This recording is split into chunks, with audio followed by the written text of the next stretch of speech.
Scenario. A student records the displacement as a function of time for a mass that is oscillating from being attached to a spring. Question. How can a student use the recording data to determine the velocity of the object?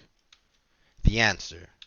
The slope of the tangent line that matches the line of best fit on the curve, that slope of the displacement will give you its velocity. Here, the sine wave, you have to look at the line of best fit. That would be the line of best fit because these are all data points. So the line of best fit is the line that minimizes the distance between each point. So once you get the line of the best fit, if you can get the slope there, that can now get you the velocity because the slope of displacement will give you the velocity. Next question, graph the potential energy as a function of time.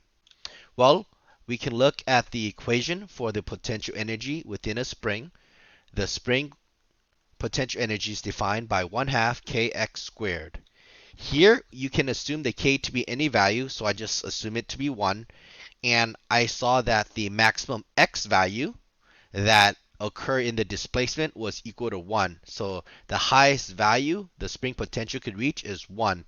And that is at the crest of the displacement graph. So for the first couple of cycles, for the first sine wave, it went up to 1, went back down to 0, then went back up to 1, then go back down to 0. That is for the first sine wave.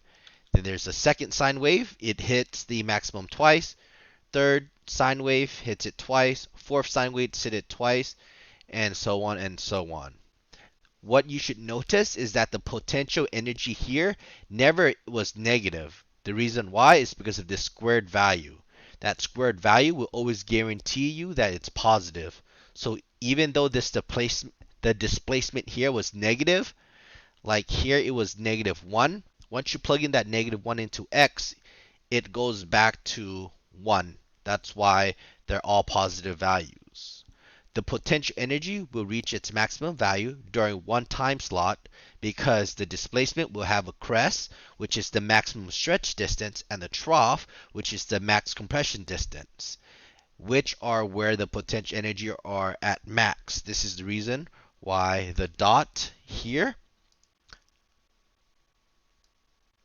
matches up with this dot here as the max, and this trough will match up with this crest. That is for its first complete sine wave. There you go.